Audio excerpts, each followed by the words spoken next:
Halo semuanya, bagaimana nih kabar kalian? Pada kesempatan kali ini kita akan melanjutkan Tonghua dari BTTH Season 5, tepatnya episode 171. Untuk di part sebelumnya, Xiuyan akhirnya berhasil untuklah menstabilkan energi Tokinya. Dan kali ini, dia inginlah menerobos ke ranah Douseng. Sedangkan untuk aliansi Sungai Mendalam Aula Jiwa akhirnya menyerang Pavilion Bintang Jatuh selagi Xiuyan melakukan pengasingan, guys. Ya, intinya untuk episode kali ini banyaknya sekali pertarungan, tetapi Xiuyan tidaklah diperlihatkan dalam pertarungan. Mungkin ya di akhir-akhir scene dia akanlah keluar dengan ranah Dousengnya. Kalau begitu langsung saja kita masuk ke dalam ceritanya. Terlihatlah retakan berada di mana-mana. Mereka semua langsunglah mengambil sikap waspada. Sehingga formasi Pavilion Bintang Jatuh langsunglah hancur. Memperlihatkan lawan yang akanlah mereka hadapi. Sebelum itu ya, Feng Xian meminta kepada seluruh para anggotanya untuklah memperkuat formasi mereka. Dan terlihatlah kelompok dari aliansi Sungai Mendalam Aura Jiwa yang terdiri dari Sekte Langit Mendalam, Lembah Sungai Es, dan juga Pavilion Petir Angin yang inginlah sekali menjatuhkan Pavilion Bintang Jatuh. Lalu, Tin Ming langsunglah menyapa teman lamanya, tak lain adalah Yao Lao itu sendiri. Di sini ya, Yao Lao juga mencoba menyentilnya. Dia tidak menyangka kalau ternyata dia masihlah hidup. Begitu juga dengan Tin Ming kembali menyentilnya. Orang seperti dia yang hanya memiliki jiwa yang tersisa ternyata bisa untuklah dibangkitkan. Keberuntungannya begitu sangatlah besar, wadah. Namun ya, dia tetaplah menganggap kalau Yao Lao alias Yao Chen tetaplah jiwa yang tersisa. Dan kali ini dia datang untuklah membayar atas perbuatan dari Pavilion Bintang Jatuh yang selalu dan selalu untuklah menghentikan rencananya. Ditambah, dia memberitahu, dia juga membawa salah satu orang yang begitu kuat, yang tak lain ya berasal dari Aula Jiwa, yaitu Tianjun kedua serta Tianjun ketiga yang berada di ranah Banseng awal. Untuk Tianjun ketiga juga meremehkan Pavilion Xingyun. Dia sangatlah tidak suka untuk diajak dalam pertarungan kali ini. Karena bagi dirinya, Pavilion Bintang Jatuh ini layaknya seperti semut yang bisa dia hancurkan hanya dengan satu tangan. Tetapi ya, Guyo meminta kepada Tianjun ketiga, janganlah terburu-buru. Mereka datang ke sini bukan hanya menghancurkan Pavilion Xingyun, melainkan mereka juga akanlah menangkap sosok yang selama ini mereka cari, yaitu Xiuyan. Tetapi ya, ketika dia lihat dengan begitu jelas, keberadaannya sama sekali tidaklah terlihat. Alhasil, Guyo meminta kepada Yao Lao untuklah serahkan Xiuyan sekarang juga. Jika tidak, maka seluruh Pavilion Bintang Jatuh tidak akan ada yang tersisa. Tetapi sebagai ayah kedua dari Xiuyan, tidak mungkin dia menyerahkannya. Lebih baik dia berjuang mati-matian untuklah melindunginya. Sehingga mereka semua langsunglah mengambil sikap untuk siap bertarung. Dan pertarungan pun langsunglah dimulai. Tetapi berbagai serangan dari aliansi Sungai Mendalam Aula Jiwa ternyata masihlah belum mampu menghancurkan formasi dari Pavilion Xingyun. Sehingga si iblis tua Tin Ming langsunglah membagi beberapa kelompok yang dimana mereka akan mematahkan formasinya terlebih dahulu. Melihat itu ya, Yao Lao serta lainnya mencoba untuklah menghentikannya. Tetapi Tianjun kedua langsunglah menghadangnya. Dia meminta kepada Tianjun ketiga untuklah fokus menghancurkan seluruh formasi yang ada. Sedangkan ya untuk Yao Lao, dia langsunglah berhadapan dengan Tianjun kedua dan si iblis tua Tian Ming. Sedangkan untuk Xiao Yixian, Qinglin dan juga Cailin berniat untuklah menghentikan kegilaan dari Tianjun ketiga. Karena lawannya sesama Banseng, Yao Lao langsunglah mengeluarkan kekuatan ruangan jiwa. Namun ya, tampaknya mereka berdua sangatlah menikmati pertarungan ini. Karena mereka sudah percaya diri untuk menang, guys. Dan keluarlah banyak sekali cermin jiwa yang membuat mereka begitu sangatlah kebingungan. Contoh utamanya seperti si iblis tua Tinming ini yang terus menyerang dan menyerang tetapi tidak menemukan keberadaan yang asli. Justru ketika Yaolou inginlah menyerangnya, si Tianjun kedua sudah berada di depannya, guys. Jadi ya bisa dikatakan si iblis tua Tinming ini sebetulnya lemah, guys. Dia sama sekali bukan tandingan dari Yaolou jika melakukan pertarungan sendiri ya. Alhasil Tianjun kedua yang mencoba untuklah menahan serangannya malah terkena imbasnya sendiri. Sekali tampol, dia pun langsunglah terpental. Begitu juga dengan si iblis tua Tianming.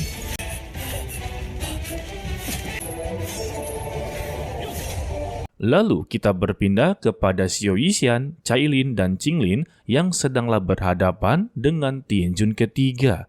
Dia memperingati kepada ciwi-ciwi ini, tidak ada satupun dari mereka yang bisa untuklah mengalahkannya dengan begitu mudah. Melukai dirinya itu juga mustahil.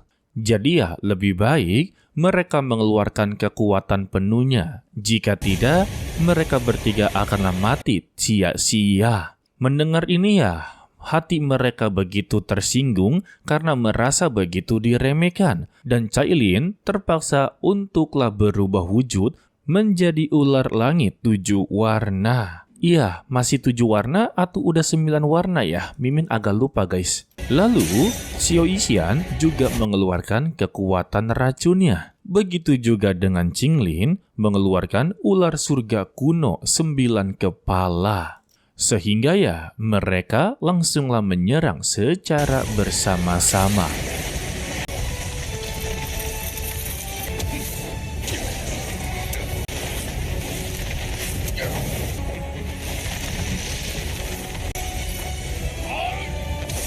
Tetapi apa daya, guys, meski mereka mengeluarkan kekuatan penuhnya, tidak bisa membuat dia benar-benar terluka parah. Gabungan kekuatan mereka hanya mampu untuklah menghancurkan armor dari Tianjun ketiga. Sedangkan ya, untuk mereka bertiga sudahlah babak belur, energinya juga sudah mulai menipis. Setelah terjadinya bentrokan kekuatan, Tianjun ketiga langsunglah tertawa terbahak-bahak. Dia memuji kemampuan mereka bertiga ini cukuplah membuat dia tertarik dalam pertarungan. Dan dia menarik kata-katanya dalam menghancurkan pavilion Xingyun hanya membutuhkan 1 tangan, tetapi ya saat ini dia menggunakan kedua tangannya. Jadi ya, dia tidak lagi ingin meremehkan mereka bertiga. Namun, jika mereka telah berhasil membuat kedua tangannya bergerak, maka dia berharap kepada mereka bertiga untuklah bisa menemaninya untuk bermain dengan begitu serius. Dan kini, giliran dia untuklah menerjang. Dan kita kembali kepada Yaolou yang masih membuat iblis tua Tinming dan Tianjun kedua begitu sangatlah kewalahan. Tetapi apa daya, yang namanya sendirian itu juga memiliki peluang kecil untuklah menang, guys. Sebab si iblis tua Tinming ini memiliki ide yang begitu brutal. Dia langsunglah mengeluarkan angin topan yang begitu sangat banyak untuklah menghancurkan seluruh cermin yang berada di sekitarnya. Hal ini ya membuat keberadaan dari Yaolou haruslah diketahui, dan ketika dia inginlah menyerang, serangannya berhasil untuklah ditahan. Dan inilah kesempatan mereka berdua untuklah menghajar Yaolou, karena di sekitar mereka sudah tidak ada yang namanya cermin jiwa, dan mereka menggabungkan kekuatan serta menyerangnya. Sedangkan untuk Cailin, Xiao Yixian, Qinglin juga sudah tidak sanggup untuk bertarung. Bahkan ya, mereka menembus formasi utama. Hal ini membuat Feng Xian sungguh begitu terkejut karena di depannya ini ada Tianjun ketiga yang sudah siap untuklah menghancurkan formasinya. sehingga dia mencoba untuklah menahannya. Tetapi apa daya, dia juga langsunglah terluka parah. Dan pada akhirnya, satu persatu formasi dari Paviliun Xingyun mulailah menghilang. Dan inilah kesempatan bagi para anggota aliansi untuklah menyerang. Sehingga ya, Paviliun Xingyun haruslah mengalami kerugian yang begitu sangatlah banyak. Dari bangunan mereka yang hancur, para anggota yang terluka parah, bahkan ada yang meninggoy. Begitu juga dengan Yao Lao sebagai satu-satunya harapan orang terkuat di Paviliun Xingyun saat ini ya. Dia juga haruslah dikalahkan oleh si iblis tua dan Tianjun kedua. Bahkan ya, kondisi dia sudah terluka parah.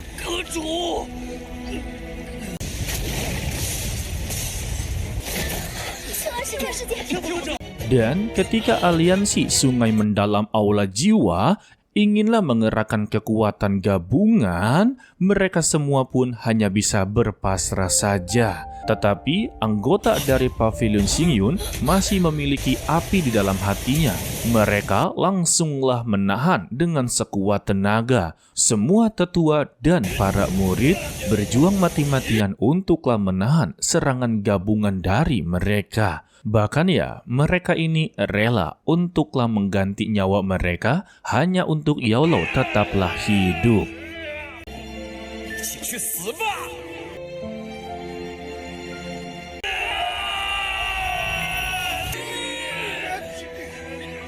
Setelah hidup mereka benar-benar berakhir, si iblis tua Tinming ini menganggap kalau aliansinya adalah yang terkuat dan pasti akanlah memenangkan pertarungan kali ini. Dia langsunglah meremehkan Yao Lao dan juga memberikan peringatan kepada mereka semua.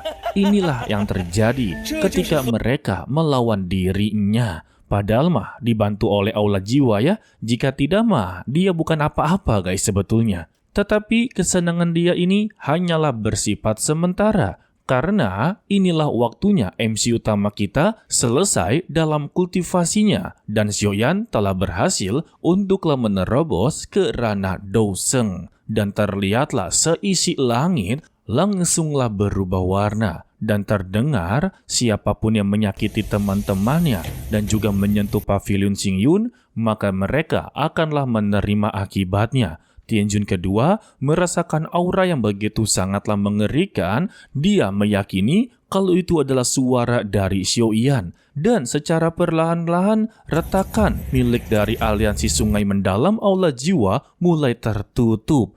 Tandanya mereka telah terjebak di dalam Paviliun Bintang Jatuh dan sama sekali tidak bisa keluar. Lalu, gelombang yang diberikan oleh Xiaoyan berhasil meluluhrantakan seluruh anggota aliansi Sungai Mendalam Aula Jiwa. Itu baru gelombangnya saja loh.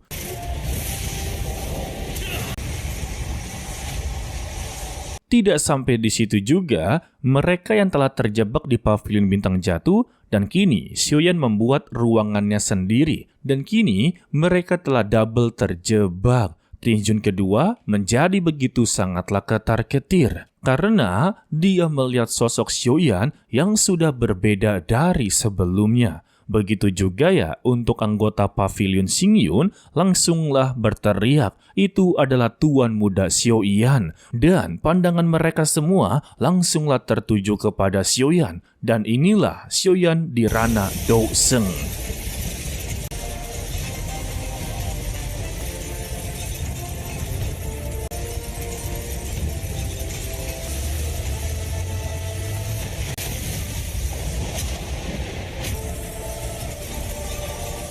Gile, rambutnya bro. Dan Xiaoyan mengucapkan, akhirnya dia telah sampai di titik seperti ini.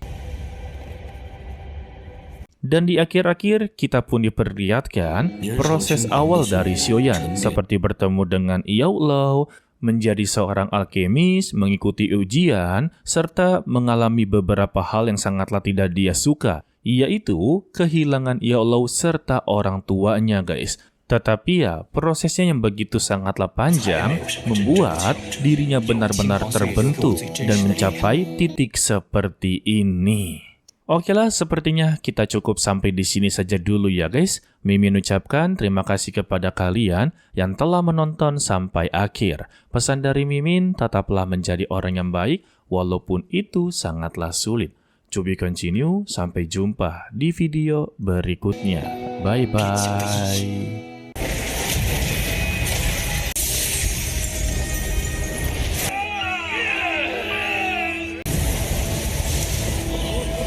Xin